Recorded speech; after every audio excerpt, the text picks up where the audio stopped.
how are you finding it so far? Because it's a bit of a different setup, a different environment, a different culture, I guess, to what you're used to. How have you found the club sort of to be at? Yeah. Honestly, it's been good. I've been adapting actually pretty fast. I've always been thrown into different environments, so I think I've gotten used to it. So the adaptation has been good. It's been easy actually.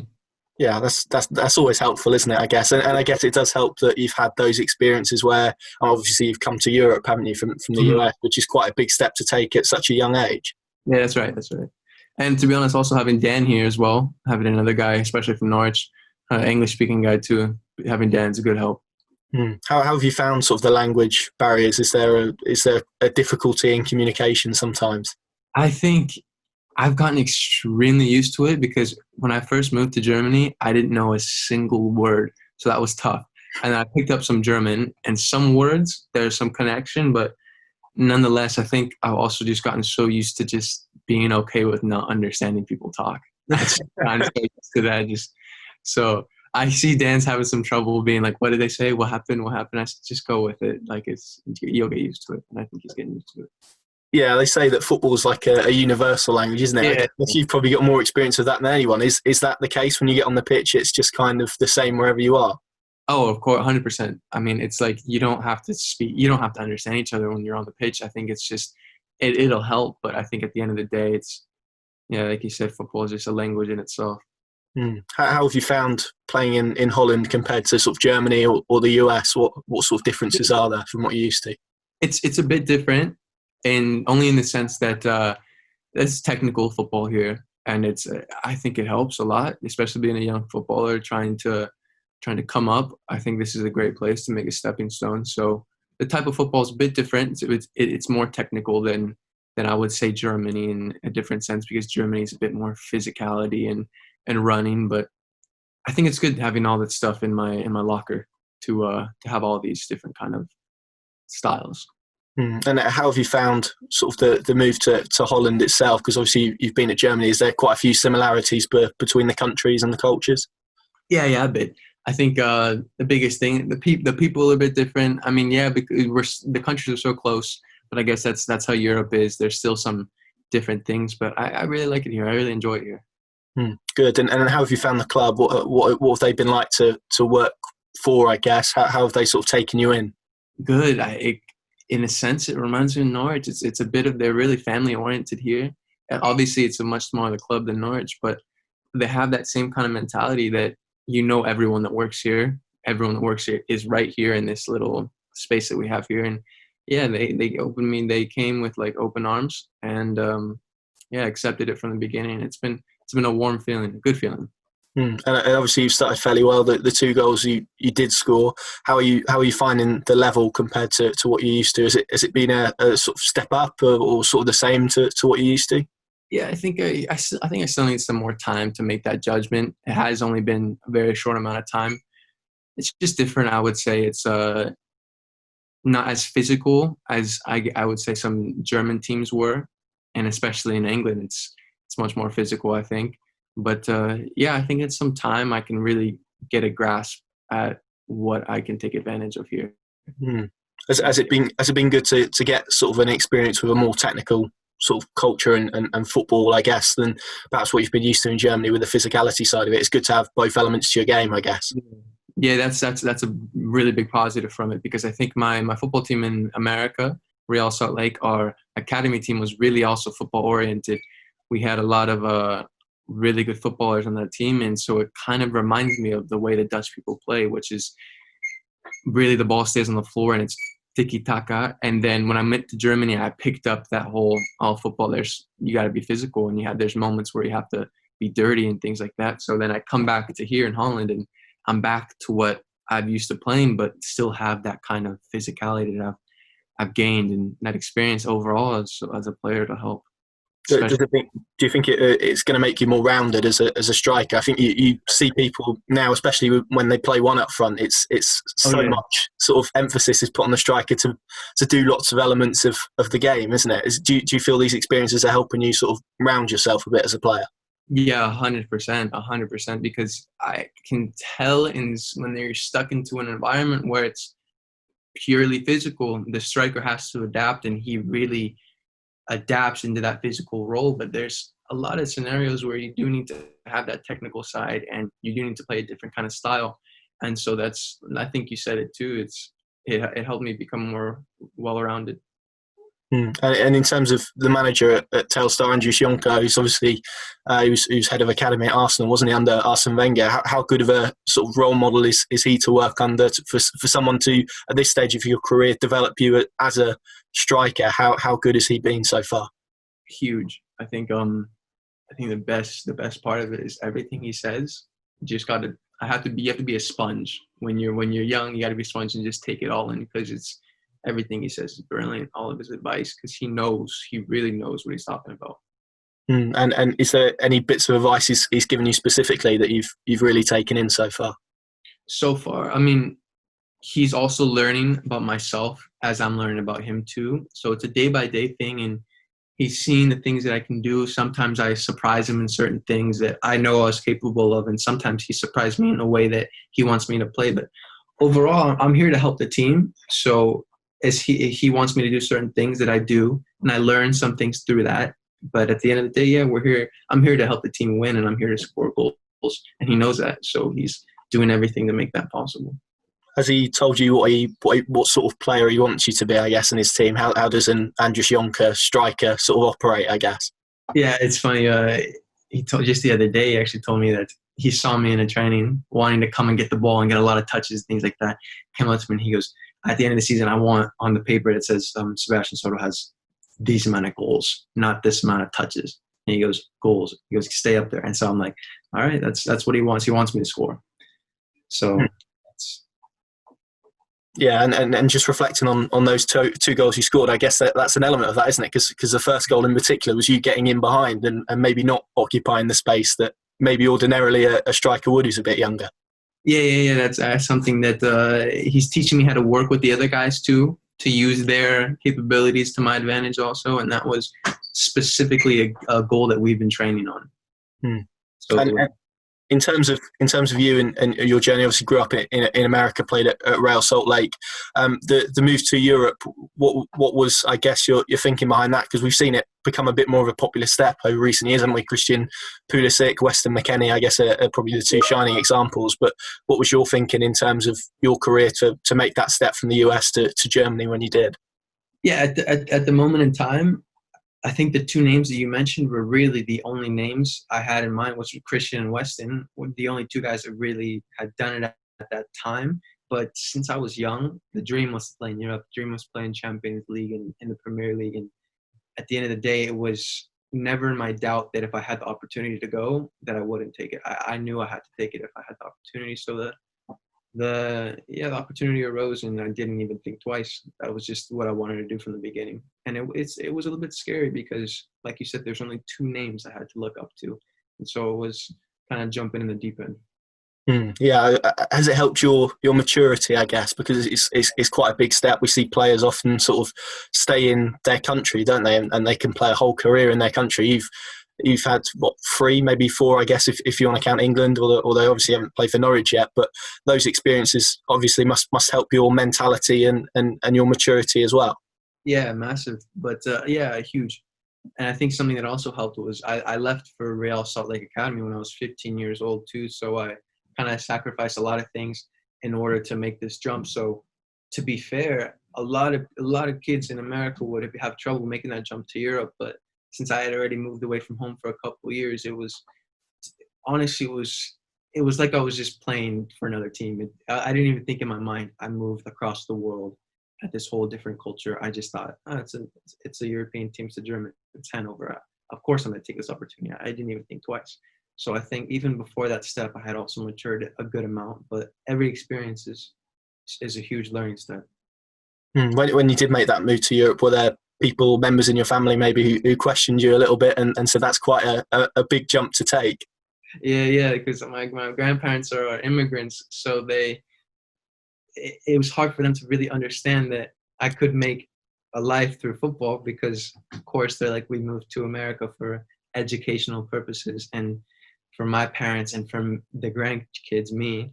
And as soon as I kind of said, I'm not going to college. I want to play football. They've always supported me, but I think it's good that I've been doing what I'm doing so far because it makes them happy. Yeah, absolutely. And in terms of Norwich and that whole move, obviously you were at Hanover. Let's talk about sort of Germany for a little bit. How did you find that experience? It's obviously become quite a good place, hasn't it, recently for sort of players to develop, and obviously the Bundesliga is a good stage. You've experienced that. What was that like as an experience for you to play German football and sort of get that onto your CV, I guess? Yeah, it was good. I think it was, so far in my career and in my life, one of the biggest learning experiences, especially I think the most surprising thing that I could admit that was pretty surprising was the jump into the first team of Hanover, which only took about a couple months being there. And just the way they do give chances to youth in Germany, but of course they're very German in the sense that if you don't take it and you don't work, that you're not going to get much. And so that's how also I was raised too. So I benefited in that environment. And at the end of the day, I think that path is right for a lot of players. And when you did get a taste of sort of first team football at Hanover, when you did then have to drop back down, did you have to shift your mentality a little bit from maybe, I don't know necessarily if you did think, this is kind of the place where I belong now, but almost to go back into that, did it feel like a step back, I guess, after sort of the exposure to the first team that you had? Yeah, I think it has to do, there's a bit of that kind of mentality. Mainly, I think some people might confuse that with ego, but I think it has to do with confidence. You have to be confident in yourself and knowing your ability that you were there and you deserve to be there and that kind of thing. And you take that confidence and to stride into everywhere you go. I genuinely think no matter where you land, as long as you have that belief in that confidence, I'll be perfectly fine. Anyone will be perfectly fine. And in terms of Hanover at a club, you said you progressed pretty quickly there. In terms of your sort of spell in general, do you feel like after making that big step from the US that you've sort of left Hanover as a more refined human being, I guess, and a footballer as well, but better in all areas? Yeah, 100%. I think some of the things that I've learned there, not only through my career but personally, has been enormous. And all I can do is, that was a chapter in my life, but it was something that it wasn't too long either, only 2 years, but it felt like an eternity because of how much I really learned and grasped. And to be honest, it started my professional career, so eternally I'm grateful. And in terms of the lessons you've learned from Hanover that you'll take into your spell at Telstar and hopefully of Norwich in the future as well, what have you learned from sort of that spell of your career? Professionalism, I think, what it takes to play at that kind of level. Of course, I played with some actually great players in Hanover while they were in Bundesliga, some that had left.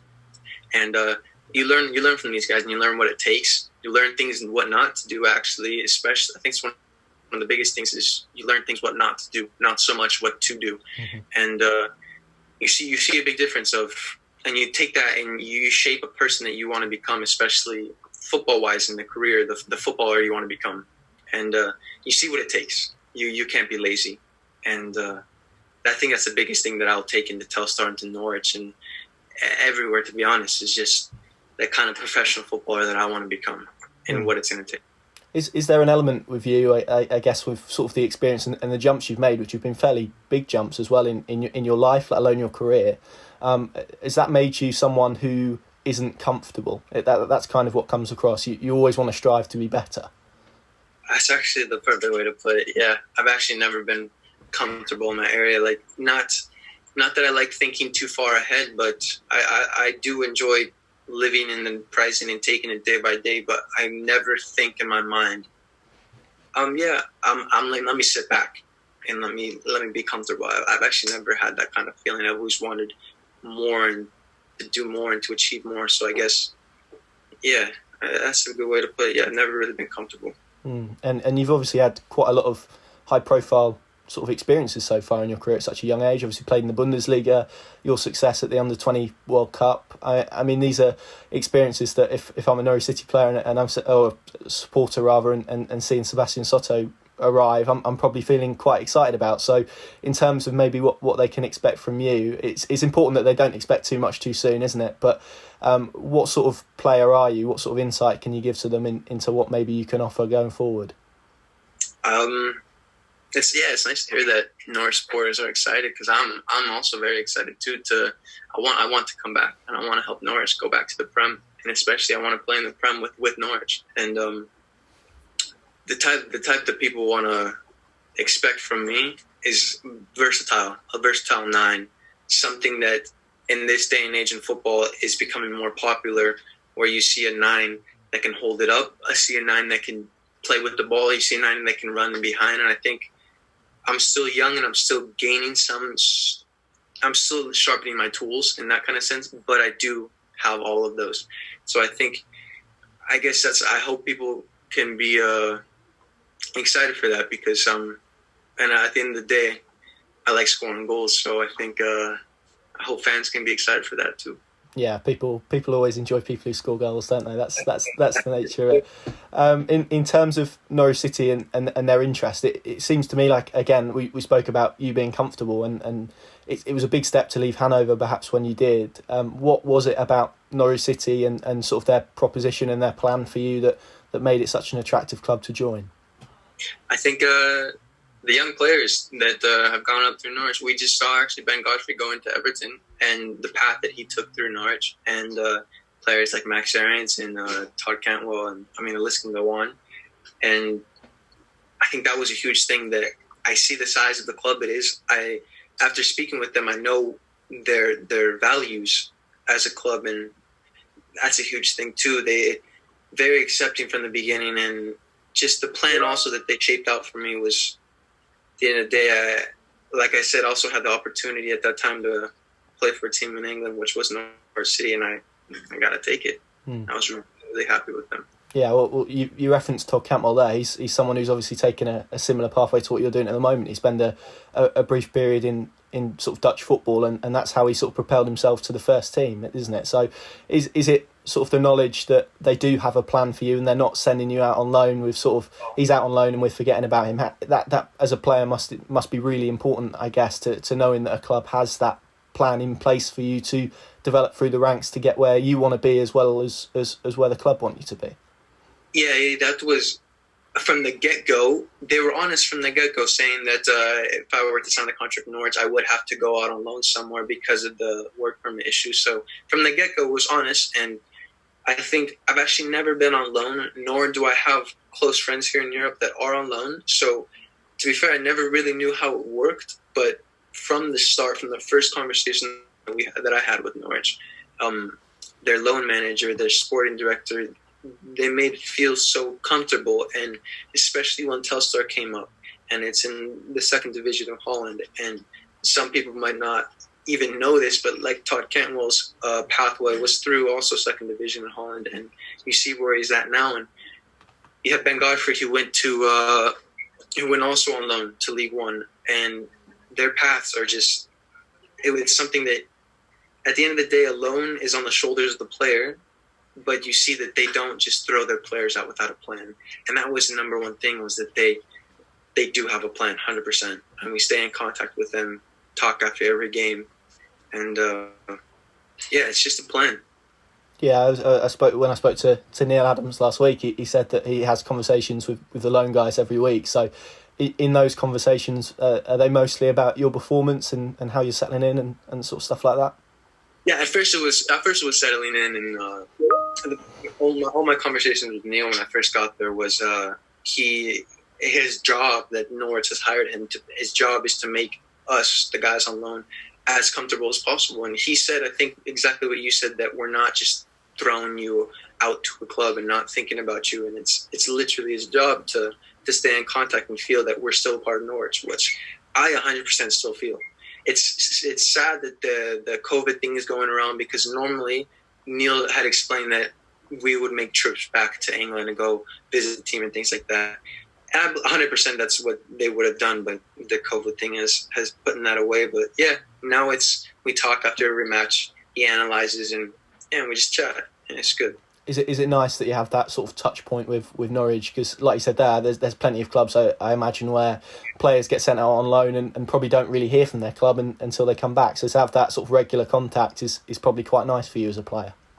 Oh yeah, it's huge. I think it's I'm sure players can get nervous with loans because, and a lot of people might even see a loan as, a club is just putting them to the side, you know. And I think I'm still very much in Norwich's plans and in their hindsight as well. So yeah, it makes you feel a lot better. And how nice! I mean, we've listed a few players there that, again, that those players have been on loan and had really positive experiences. Does that help with your trust in the pathway that perhaps Norwich have assigned to you? Yeah, especially Todd's pathway, which is quite literally specifically this, coming to second division, which some people had seen a different way, maybe in different countries, but after seeing what Todd had gone through, and of course you can't just expect someone to go on loan and then come back on fire. Todd did a great job while he was on loan, and I hope to do the same so I can come back and help Norwich. Have you had an opportunity to speak to Todd or any of the first team guys? No, not yet, because it was tough. It was tough when I was there. It's a short amount of time, and again, COVID restrictions. Yeah, absolutely. In terms of sort of your future plans at Norwich, what is the sort of goal for you? What is it that you sort of foresee as being the next step at Norwich City? I want to come back to Norwich, and I want to get there, and I want to score goals for the club, and ultimately I want Norwich to be a Premier League club and stay in the Premier League, because I'm sure that's what all the supporters want as well. I just want success, personally and for the club. Are there any strikers that you looked at growing up and really sort of idolised or sort of based your game around, I guess? Yeah, it's probably every striker's answer now, but Robert Lewandowski, since I was a kid, I would actually watch, and then it turned into Roberto Firmino with Liverpool. So it's like those two guys, but you see Lewandowski now, so it's hard to say that guy's not just a huge role model. But in their terms of style of play, those two guys, since I was a kid, I would watch highlights of. I'm sure there are more, but off the top of my head, I remember Kai Kamara coming to Norwich on loan, who's obviously based in America. When you were in America, did you have any sort of consciousness of Norwich? I guess any sort of thoughts about them? Are they quite a popular side over there? I mean, it depends on who you ask, really. I grew up waking up early in the morning to watch Premier League. I remember early just to go downstairs and start watching the matches. And so I 100% was aware of Norwich. And the thing that always stood out for me when I was younger was the jerseys, the colors of Norwich. And so that was something that I've always had in the back of my mind of the club. And yeah, to be fair, it was always in my mind when I think Premier League club, I think Norwich. Like if you ask me to list clubs, I think Norwich is up there. So I want them to go back up. Is it difficult for you in many senses, because maybe if they don't get promotion this season, maybe your pathway, I don't know what the plan is, but maybe that's an easier side for you to get into than the Premier League. But then speaking to you, you sound like someone who enjoys a challenge. Oh, 100% I do enjoy a challenge, but at the end of the day, if I go back and they're in the Championship, that's also a huge challenge as well. Premier League is a dream. Don't get me wrong; it is a dream, and that's a massive challenge. But if they do end up having to stay in the Championship and I can come back, I also think that'll be a huge step for me. And if that's the case, then I will do everything in my power, along with, I'm sure, the guys on the team, to go back up. And just finally, have you sort of managed to have any conversations, or did you have any conversations with Daniel Farke when you went over to England? I think I just greeted him one time, but nonetheless, they wanted to separate the guys that were playing the games away because of anything that could have happened. Yeah. Just give it time, yeah. Cool. Well, it was lovely to chat to you. Thank you very much. I appreciate your time.